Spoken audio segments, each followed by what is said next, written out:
Bonjour et bienvenue à Hockey Magazine encore cette semaine. Jasmin, bonjour. Salut, Danny. Qu'est-ce que tu as pour nous cette semaine? Un entretien très intéressant, selon moi, en tout cas, avec Gilles Courteau, commissaire de la Ligue de hockey junior majeur du Québec. J'ai été honoré de rencontrer, je vais le dire comme ça quand même, parce que c'est quelqu'un qui est important dans le circuit junior majeur du Québec depuis de nombreuses années maintenant. Puis j'ai grandi, moi, en regardant le hockey junior majeur, alors j'étais honoré de rencontrer le commissaire de la Ligue. Je vous présente ça dans quelques instants. Puis de mon côté, la sélection des bâtons de hockey, surtout lorsque c'est une gamme un petit peu plus de bas prix, là, comment on peut faire pour sélectionner un bâton qui va être durable et qui va faire le travail avec nos jeunes joueurs et joueuses de hockey. C'est une chronique qui va m'intéresser, ça. Oui, c'est ça. Pas trop dépenser, là, surtout si tu lances à côté du filet. Si on joue dans un livre de garage, ça va être parfait. Là. Oui, mais c'est les mains sur le bâton qui comptent, hein? C'est pas le bâton lui-même. Manquez pas ça. Hockey Magazine, c'est parti.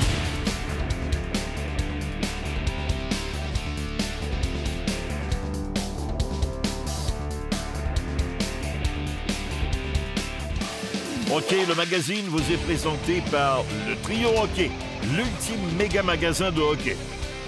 En collaboration avec Captoner, hygiène du sport. Captoner passe à l'action, le Hockey Magazine pour un accès inédit à vos joueurs préférés. Monsieur Courteau, c'est un plaisir de vous recevoir à Hockey le Magazine. Vous êtes à la tête de la Ligue de hockey junior majeur du Québec depuis presque 35 ans maintenant. Si je ne me trompe pas, ça avait commencé par un intérim en 1986. Quel regard vous portez de manière très générale sur les 35 dernières années de votre vie qui viennent de passer? Le premier constat, c'est la rapidité à laquelle ces 35 années-là ont passé. Le deuxième, c'est l'intérim s'est prolongé, mais ce que je dirais, c'est surtout l'encadrement que j'ai eu au niveau des propriétaires à l'époque jusqu'à aujourd'hui pour nous permettre d'amener la Ligue où nous sommes aujourd'hui.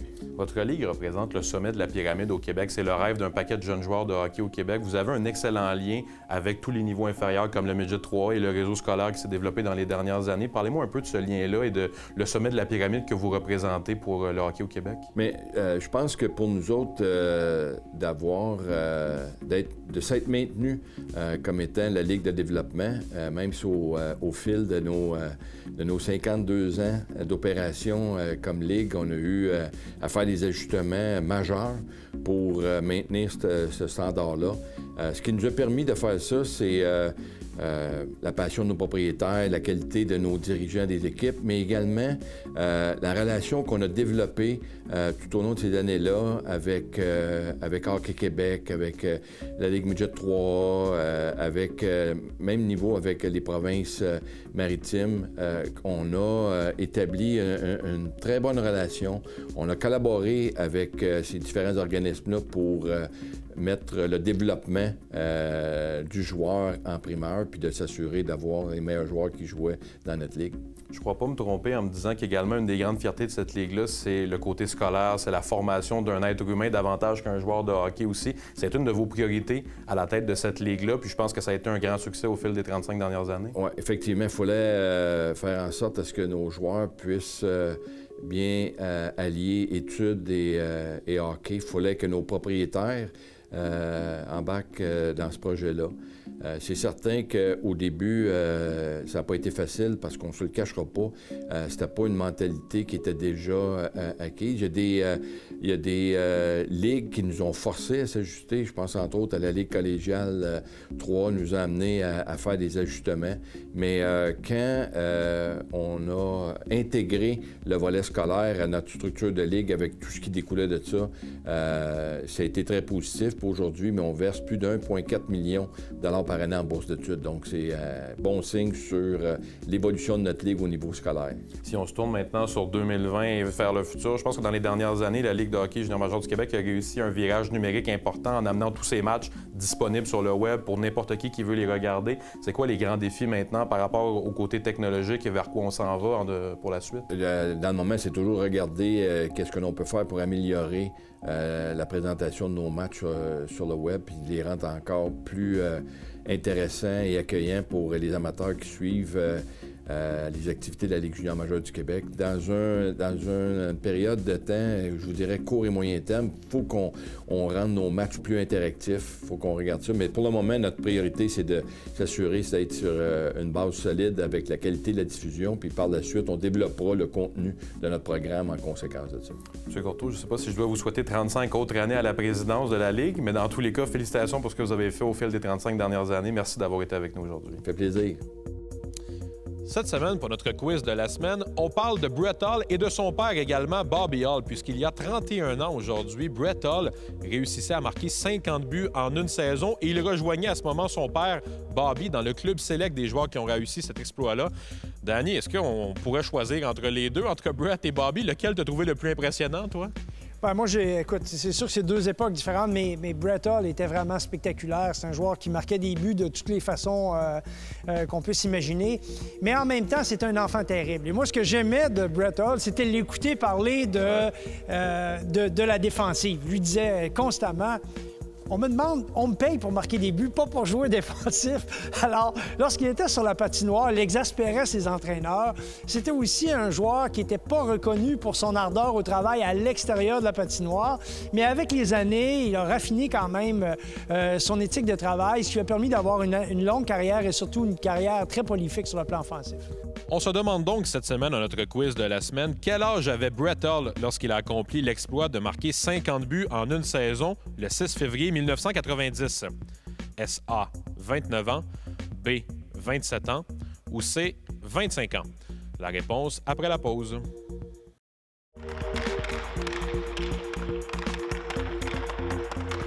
On se demandait avant la pause quel âge avait Brett Hull lorsqu'il a marqué 50 buts en une saison pour la première fois dans un match face aux Maple Leafs de Toronto le 6 février 1990. La réponse est C, 25 ans. C'est l'âge qu'avait Brett Hull lorsqu'il a marqué son 50e but de la saison. Et Danny, bonne nouvelle, son père était dans les estrades ce soir-là pour voir son fils marquer. Son père qui a réussi à marquer 50 buts 5 fois au cours de sa carrière. C'est un duo père-fils qu'on n'oubliera pas quand même dans la Ligue nationale. C'est probablement le plus populaire de tous. Oui.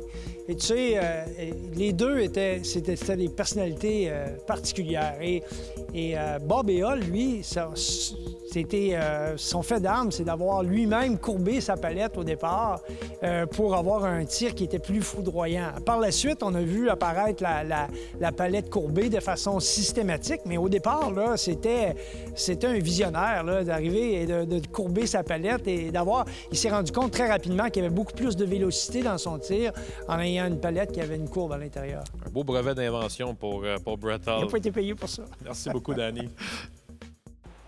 De retour encore cette semaine au Centre Perform Plus de Boisbriand pour parler de préparation physique avec Stéphane Dubé qu'on a retrouvé depuis le début de notre saison. Stéphane, cette semaine, on parle de stabilité. Un grand concept, évidemment, dans l'entraînement que j'ai hâte que tu nous parles un peu plus.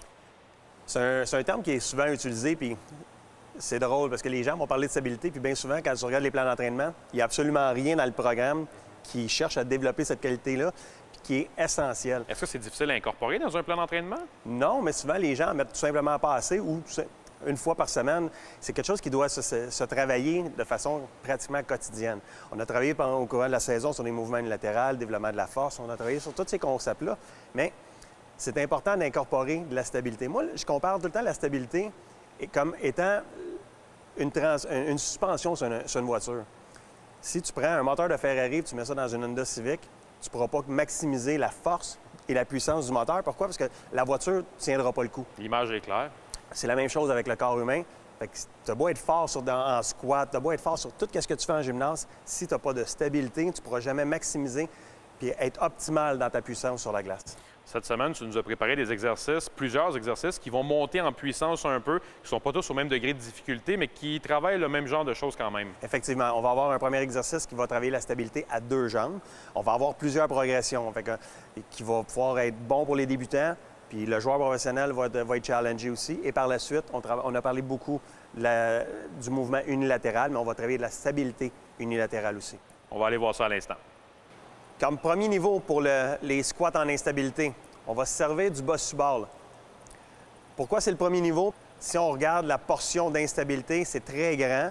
Donc, on travaille, c'est multidirectionnel, côté-côté, arrière, avant. Mais étant donné que la portion du bossu est grande, c'est pas ce qui sollicite le plus l'instabilité. Mais pour les débutants, premier niveau, c'est excellent. Comme deuxième éducatif, on a l'instabilité unilatérale. Donc, c'est un mouvement de patin sur le bossu. Important d'être bien positionné, comme quand tu es sur la glace, avec une amplitude maximale au niveau de ta jambe arrière. Quand tu maîtrises l'exercice, tu peux aller en mouvement alternatif. Ça rend l'exercice beaucoup plus complexe parce que tu dois changer de jambe et toujours te réajuster, réadapter ton positionnement. Donc, ta stabilité est encore plus sollicitée de cette façon-là. Comme troisième éducatif, on est encore en squat sur une planche de stabilité, mais là, vous voyez la différence, c'est que la portion du dessus et la portion du dessous sont dissociées, ce qui augmente considérablement le degré de difficulté. Encore une fois, on est en stabilité latérale. Il n'y a pas d'instabilité avant-arrière, donc c'est vraiment côte à côté. Mais étant donné que la planche et la portion qui est en contact avec le sol sont dissociées, ça augmente considérablement le niveau de difficulté. Comme quatrième progression, on a une planche qui est beaucoup plus complexe parce que là, présentement, on va pouvoir travailler la stabilité latérale, donc côté à côté, avant-arrière aussi, parce que la planche est faite pour ce genre d'instabilité-là. Et un dernier point qui est très intéressant, la rotation, stabilité rotationnelle. Donc, on a à créer une instabilité dans tous les segments et toutes les directions possibles. C'est ce qui fait que cette planche-là est définitivement la plus difficile. Donc, quand tu débutes, le but, c'est de passer de l'étape 1 et de maîtriser la planche numéro 4. Stéphane, on vient de voir plusieurs exercices, puis comme on le fait depuis le début de la saison, on constate que l'entraînement physique, ce que tu veux nous expliquer, c'est que oui, il y a la stabilité qu'on a vue aujourd'hui, c'est un tout vraiment, parce qu'on a parlé de force latérale, de force unilatérale, on a parlé de beaucoup de choses, puis finalement, ça se complète un peu avec la stabilité. Effectivement, c'est souvent l'enfant pauvre du programme, comme j'expliquais au début, les gens négligent cette partie-là. Ouais. Mais c'est tellement important de comprendre qu'on cherche à développer un athlète complet. Fait que c'est pas juste de la force, c'est pas juste la force unilatérale, c'est vraiment d'avoir l'agencement parfait de ce qu'on a proposé durant la saison et surtout de l'adapter en fonction de chaque joueur, chaque athlète, parce qu'il y en a qui ont besoin de plus de force, plus de stabilité. Fait que c'est d'adapter les différents concepts, mais c'est important d'exposer chaque joueur à tous ces concepts-là pour faire un athlète complet. C'est vraiment ça qui est important. C'est ça la clé, puis c'est ce qu'on essaie de travailler cette saison à Kill Magazine. Merci beaucoup, Stéphane. Plaisir.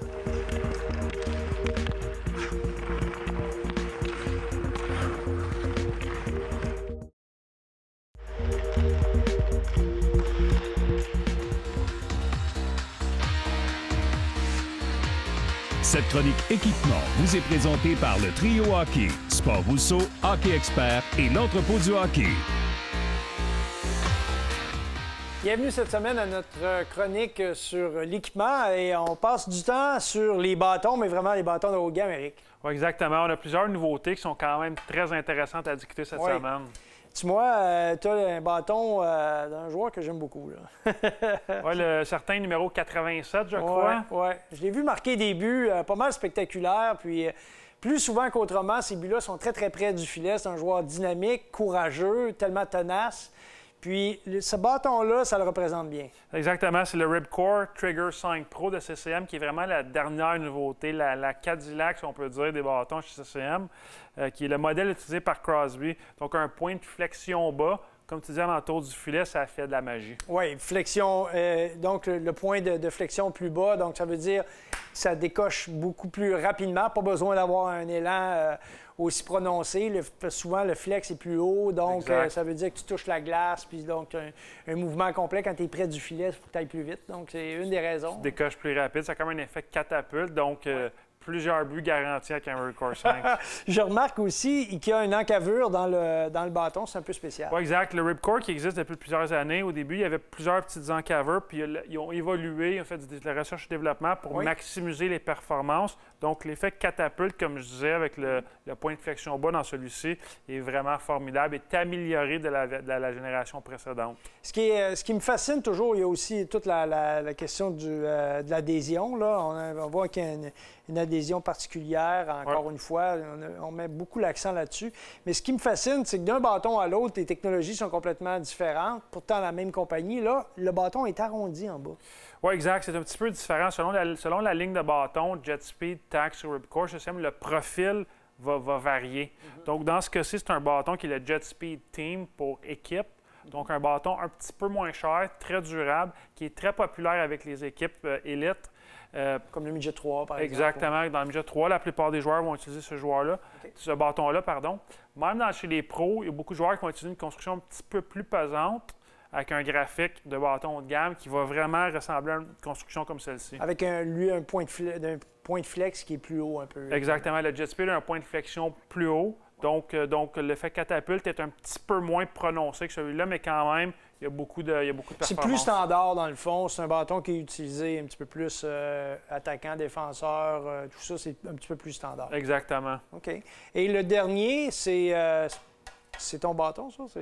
Non, j'aimerais ça que ce soit mon bâton, OK. là, mais c'est un bâton qui est fait sur mesure. Donc, OK. même toi, Danny, tu pourrais venir dans nos magasins te faire construire un bâton par Bauer qui s'appelle... Le programme, c'est My Bauer. OK. Donc, tu choisis le manche. Il y a peut-être une douzaine de couleurs différentes que tu peux choisir. OK, Tu intéressant. peux même faire écrire ton nom sur le bâton. Donc, ça serait écrit du B ici. C'est des buts supplémentaires garantis. Je suis convaincu. C'est sûr. Ben moi, des fois, il faut que la rondelle me touche pour qu'elle entre dans le but sans qu'elle touche nécessairement à mon bâton.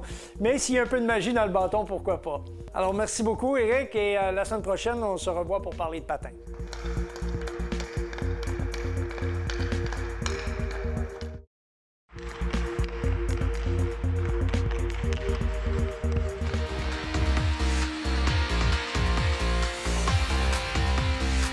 La chronique Sur la glace est une présentation de Capto2, hygiène du sport. Capto2, passe à l'action. Bienvenue à une autre chronique sur la glace. Aujourd'hui, on va s'attarder sur les tirs de l'enclave puisque c'est un endroit qui est de prédilection. C'est de là où on veut tirer, mais c'est très difficile de le faire avec aisance. Il y a toujours quelqu'un qui est devant nous, les bâtons sont là, donc on a très peu de temps pour s'exécuter et les gardiens sont toujours de plus en plus efficaces pour suivre le jeu, trouver les lignes de tir, etc. Donc, on va regarder attentivement avec Alexandre Jacques comment se placer sur le bon pied afin d'avoir un bon transfert de poids et comme ça décocher ses tirs le plus rapidement et le plus efficacement possible de l'enclave. Exactement. On veut travailler sur notre transfert de poids de la jambe arrière vers la jambe avant. De façon, souvent, les jeunes de hockey mineur, les plus jeunes, voient Ovechkin lancer. C'est sûr qu'Ovechkin est beaucoup plus fort physiquement, utilise beaucoup le flex de son bâton. Mais les plus jeunes novices, à tombe, n'ont pas la force physique. Donc, c'est important d'avoir un bon transfert de poids de la jambe arrière vers la jambe avant. C'est ce qu'on veut travailler ici. Parfait. Si on s'installe, les boys, on monte ça.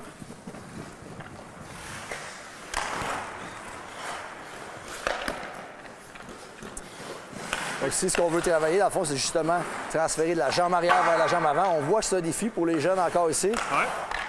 Beaucoup de jeunes sont habitués de lancer sur la mauvaise jambe, comme encore une fois ici, c'est un lancer qu'on appellerait à la Ovechkin. On veut travailler transfert de poids. Puis ce qu'on voit souvent, les jeunes, lorsqu'on on tire de façon latérale, c'est qu'on est souvent en anglais, on dit fade away. On s'éloigne de la cible lorsqu'on tire vers l'avant. On voit que le corps est vraiment plus propulsé vers l'avant au lieu de lancer sur la jambe arrière. Exactement. Là, on vient de très bien le faire. Donc, on pousse avec la jambe arrière et transfère toute notre énergie vers l'avant, vers le filet. Là, ici, justement, on vient de voir un mauvais transfert. C'est pareil. C'est le but de l'exercice. Oui, exact. Parfait. Alors, sur la séquence proposée en animation 3D, vous avez des tirs de l'enclave qui sont jumelés avec des déviations. Donc, il y a beaucoup de mouvements. C'est très bon pour vos gardiens de but, pour les déplacements latéraux, évidemment, suivre le jeu, mais aussi pour travailler le transfert de poids de vos joueurs, de s'assurer qu'ils soient sur la bonne jambe au moment où ils reçoivent la rondelle. Je fais la démonstration en même temps, c'est-à-dire d'être sur la jambe arrière, comme on l'a vu un petit peu plus tôt avec Alexandre. Parce que si on est sur le mauvais pied, bien évidemment, le temps de replacer notre poids sur la bonne jambe, c'est déjà une fraction de seconde. Cette espèce de coussin, on ne l'a plus pour travailler. Il est à l'avantage de l'adversaire et donc, c'est ce qu'on veut éviter. On veut être très, très rapide pour décocher ces fameux tirs de l'enclave. Très rapidement, j'ai compris à l'entraînement qu'on devait avoir des critères d'excellence, des critères de réussite. Et un de ces critères, c'est, après un tir, tu dois aller vers le filet. Trop souvent, à l'entraînement, nos joueurs vont tirer et vont aller se replacer dans la rangée de façon méthodique, presque machinale. Et on oublie d'aller au filet pour récupérer nos retours de lancer. C'est une habitude de travail qu'on doit développer à l'entraînement. Regardons comment Mathieu Gravel interpelle ses joueurs dans ce dossier. Première constatation, Mathieu, ça il me semblait que ça prenait un peu de temps pour décocher. Je ne sais pas si c'est moi ou il y a un élément technique qui n'est pas maîtrisé complètement. Oui, l'élément technique qui est simple, c'est simplement la position de ton bâton. Si tu viens sur ta jambe avant pour recevoir la rondelle, bien, tu vas pouvoir faire un transfert de poids au même moment. OK. Qu'est-ce qui va te permettre après ça de pouvoir transférer vers l'avant pour aller générer le plus de puissance possible. C'est pour ça que les gars prenaient peut-être des fois une fraction de seconde de plus ou encore une enjambée de plus avant de partir vers leur retour de lancer. Exactement. C'est juste une question mécanique. Recevoir en transférant son poids, on sauve une étape, on peut prendre un bon lancer. Juste vous souvenir, messieurs, qu'à tout moment, lorsque vous allez vers le filet, vous allez vers la rondelle. C'est votre rondelle. Donc, vous foncez, il y a un retour de lancer, allez toucher à votre rondelle avant de revenir. Comme ça, en situation de match, lorsque la situation va se présenter, vous allez être attiré par la rondelle et c'est super important pour les attaquants de compléter vos jeux en allant vers votre propre rondelle. Et si ce n'est pas devant le filet, c'est dans le coin de patinoire de récupérer vos propres retours de lancer. D'accord? On reprend ça, super important. Go! Go! On essaie de remonter plus haut. Plus haut, il faut aller chercher le dessus du cercle.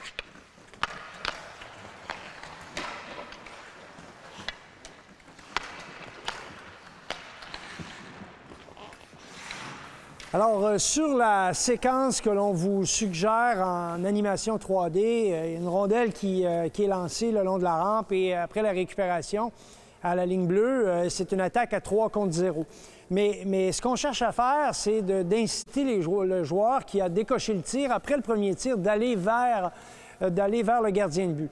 Bon, si le gardien fait l'arrêt et qu'il envoie la rondelle dans le coin, on demande au gardien de but de garder la rondelle en jeu. S'il y a un but à ce moment-là, l'entraîneur va placer une deuxième rondelle, mais le joueur, lui, après son tir, doit venir toucher au poteau des buts avec son bâton. Donc, ce qu'on veut, c'est que le joueur suive la rondelle constamment. Et comme ça, on crée une habitude de travail, on développe quelque chose qui deviendra un automatisme en situation de match et vos joueurs seront beaucoup plus agressifs, plus incisifs sur les rondelles libres. Et ça, bien évidemment, il y a toujours plus de deuxième chance de marquer dans un match et on pourra en profiter si l'éthique de travail est au rendez-vous. Ah bien, Jasmin, M. Courteau a beaucoup de bagages derrière lui. Et honnêtement, on aurait pu faire tellement de minutes supplémentaires d'entrevue avec lui. C'est quelqu'un qui a tellement de vécu à partager. Ça a été intéressant. Je suis content d'avoir pu vous le présenter. Puis la semaine prochaine, on s'en va faire une incursion dans un monde que les gens connaissent peut-être un petit peu moins, celui des avocats au niveau de l'arbitrage salarial. Alors, ce fameux processus à l'été, là, qui est un petit peu complexe à comprendre, on va aller voir que c'est à Montréal que bien des causes d'arbitrage sont traitées au niveau des joueurs de la Ligue nationale. Je vous présente ça la semaine prochaine. Je vous propose d'aller faire une visite dans le monde des statistiques avancées. Vous savez, les statistiques avancées, il faut savoir comment les utiliser et comment, à l'occasion, ne pas les utiliser. Il y a un équilibre à avoir là-dedans, mais c'est très intéressant. Alors, c'est un rendez-vous la semaine prochaine. Hockey Magazine vous a été présenté par le Trio Hockey, l'ultime méga magasin de hockey. En collaboration avec Captoder, Hygiène du sport, Captoder Pass Sélection et Hockey Magazine pour un accès inédit à vos joueurs préférés.